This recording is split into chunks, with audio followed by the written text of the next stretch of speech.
Hello and welcome to something special! Last year, I started taking a look at every 3D Mario game in honor of the Super Mario Bros. 35th anniversary. Now that I've gone through all of the games, I thought it would be fun to conclude this review series with a quick look at all of the games in order to make a tier list. So we're going to start with Super Mario 64 and then work through all of the games up to Bowser's Fury. So let's get started. Super Mario 64 is an interesting game for me. It's not a game I have much nostalgia for because I didn't have a Nintendo 64 growing up. So my first time playing this game was on the Wii Virtual Console. As a result, I feel like this game is very dated, but in some ways has aged surprisingly well. I feel like the level design is still mostly pretty solid, but the controls and the camera movement are very dated. I feel like the game is an ambitious first attempt at a 3D Mario, but having played it after a lot of the other games, it's hard to go back to this one. Especially playing them out of order like I did. So I can respect this game's significance to the industry, while also admitting that it's not one of my favorites because it just is really hard to go back to after playing games like the Galaxy games or Super Mario Sunshine.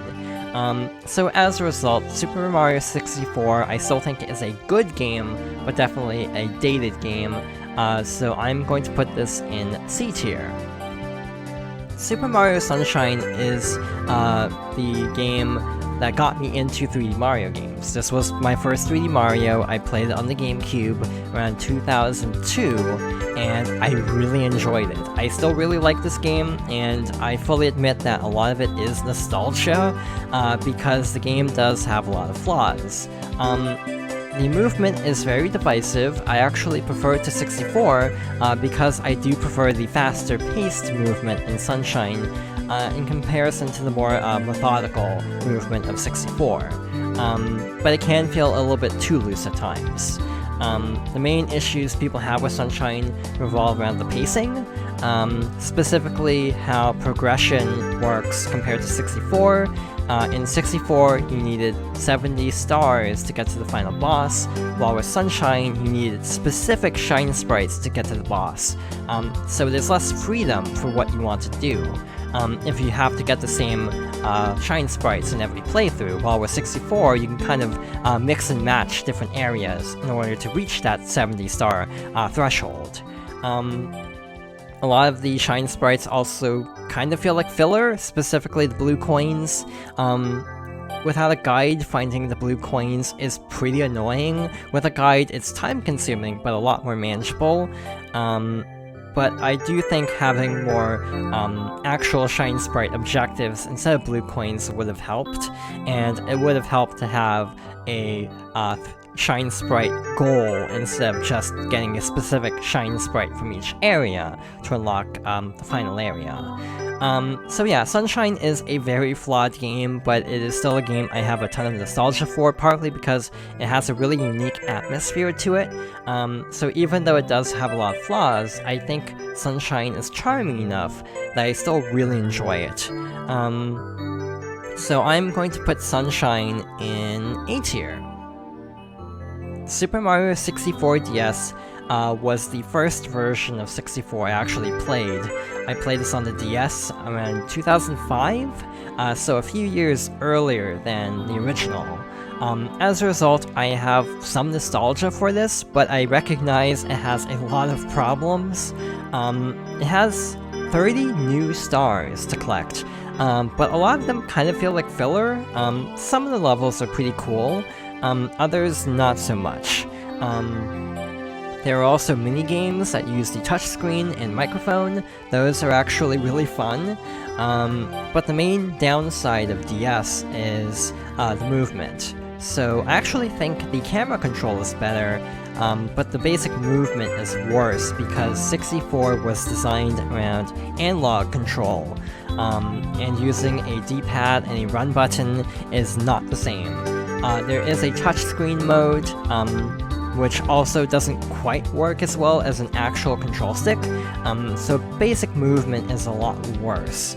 I do like having the different characters, even though most of them are fairly situational. So 64DS seems like a really cool attempt at bringing the original to a handheld with bonus content, but in a lot of ways I still think the original is better. It's more, the pacing is better because there are fewer collectibles, and better designed collectibles, and without having to switch characters constantly, the overall flow of everything is a little bit better. But I still have a lot of nostalgia for this, so I think I will still put this in C tier along with the original. For me, the benefits and drawbacks of DS kind of even out with the original, so I'm going to put those in the same tier. Next up is Super Mario Galaxy. Now, this is one of my favorite 3D Mario games, and it's largely because of the atmosphere. I really like the overall tone and story of Galaxy, and a lot of it's optional. As a game, Galaxy is phenomenal. The level design is mostly really great. The controls, even with the motion controls, everything works surprisingly well. There are a few moments where the controls can act up, but for the most part it plays very well. The gravity mechanics also take some time to get used to, but it's very fun once you get the hang of it, and in general, as a game, Galaxy is very solid. What pushes it to the top of my 3D Mario list is its atmosphere and lore. So with the character Rosalina, she gets an extensive backstory that is completely optional and is, in my opinion, the most memorable part of Super Mario Galaxy. That extra little bit of storytelling adds so much to the overall ambiance of this game, and kind of sets it apart from other 3D Mario games, or Mario games in general, for the most part. So yeah, even though I do think a couple other 3D Mario games play better, Galaxy is still one of my favorites just because of the story elements, and that little extra bit of charm and heart that some of the other games are missing. So because of that, Galaxy is my favorite 3D Mario game, and as a result is going in S tier. Super Mario Galaxy 2 is a game I'm a bit conflicted on. In some ways, I think it is an improvement over the original in basically every way, actually. The gameplay feels a lot more responsive, the level design is fantastic, both games have amazing soundtracks, but I think Galaxy 2's is slightly better in my opinion. But the main drawback of Galaxy 2 is there isn't anything on the same level as Rosalina's backstory. So that means that there's a distinct lack of heart in Galaxy 2.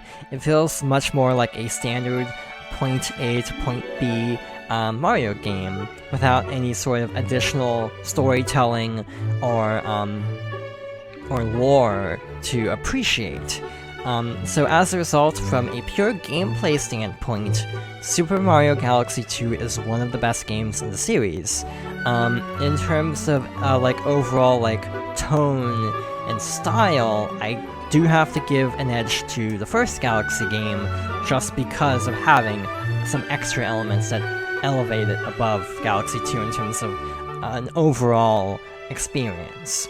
So because of that, Galaxy 2 is going in A tier. I still think it's a fantastic game, it just lacks that extra special bonus content that Galaxy had that really elevates it to another level in my opinion.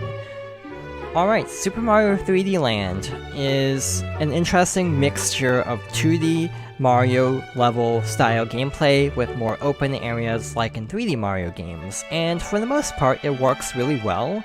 The problem with Super Mario 3D Land is it is an incredibly well-made game from a fundamental standpoint, but it kind of isn't interesting. Like, the levels are well designed, like you can play through the game and enjoy it, but it doesn't leave a lasting impression. It kind of is a game that you play once or twice if you want to complete it, and then you kind of think it's okay, and then it's like not memorable. It doesn't really stick with you because a lot of the levels are very brief and not impactful in the same way as previous 3D Mario games.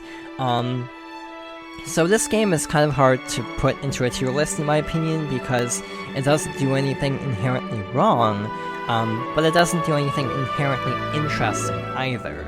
So I'm torn between C tier and B tier for this. I think I might go C tier. Even though I think 64 has more flaws because of its age, a lot of the levels that are interesting kind of help it to even out with 3D Land, even though 3D Land is fundamentally a lot more solid because it was made so much later.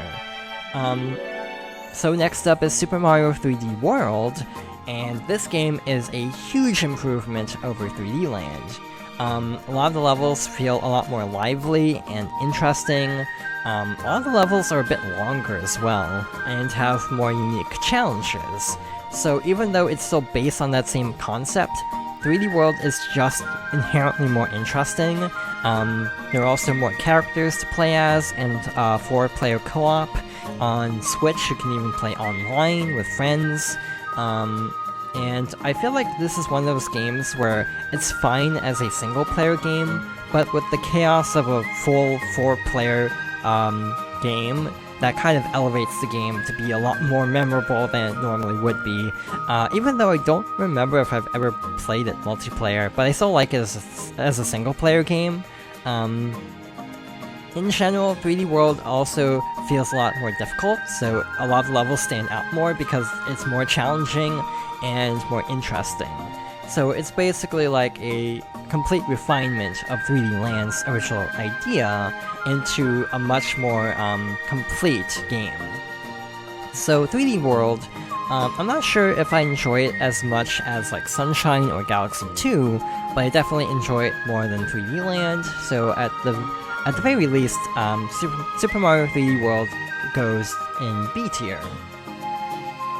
Super Mario Odyssey is another really great game, and it actually kind of brings back that charm that I liked in Galaxy that was missing in Galaxy 2. It has a lot more character focus, even though the story is still relatively simplistic still.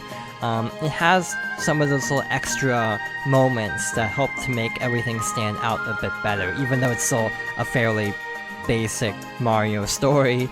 At its core, it has enough charm to elevate it to being a lot more than a standard Mario story. The capture mechanics of being able to control enemies is really fun and helps to make Mario's moveset even more varied. And even without the capture system, Mario's movement is so fluid. I think this is the best Mario has ever controlled in a game, with different like momentum physics and a ton of different moves that make it very easy to go about different challenges in completely unintended ways. And I really like when games allow you to do that if you can figure out the mechanics to actually bypass certain areas or do something unintended. I really like when games have that sense of freedom, and Odyssey definitely takes that too far in some ways though. In terms of progression, you only need like 120 power moons out of 900, so it's kind of like 64 multiplied by power of like, it's like multiplied by like 5 or 6. So it's good in some ways and bad in others.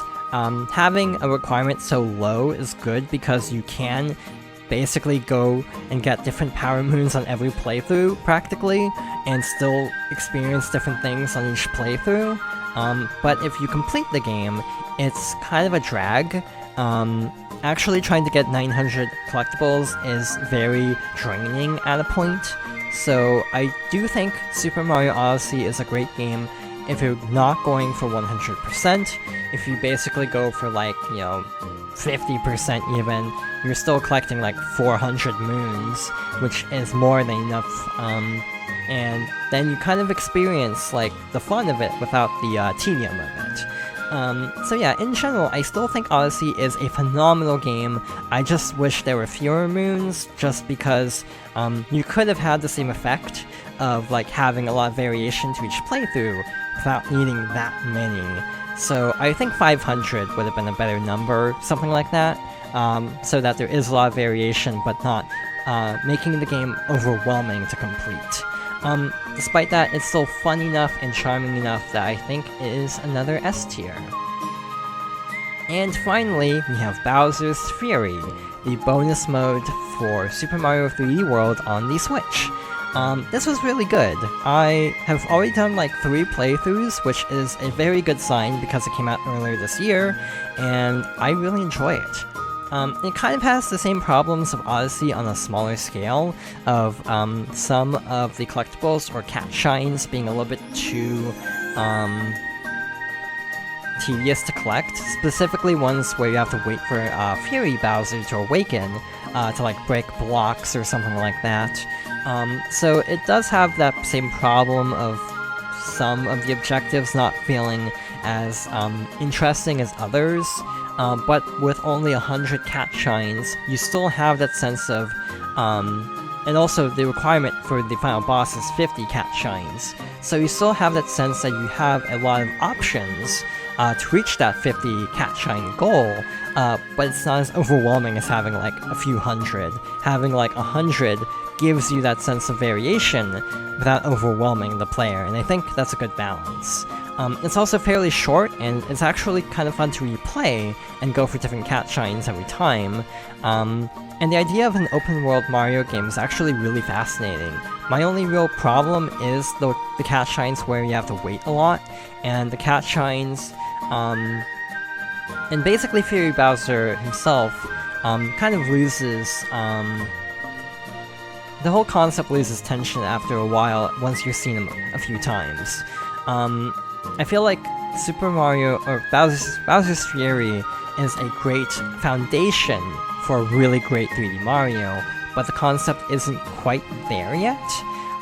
So I think Bowser's Fury will go in B tier. It's like kind of between A tier and B tier. It's really close because I do really like Bowser's Fury. I actually really like all of these games, even 64 and Super Mario 3D Land, which I think are some of the less good 3D Mario games, I still really like. I still find these games really fun, just not as good as some of the others. And that's my tier list of the 3D Marios. I've actually wanted to do a video like this for a while, and if you enjoyed this video, let me know, and I will definitely consider finding more tier lists to put together. But with that being said, thank you for watching.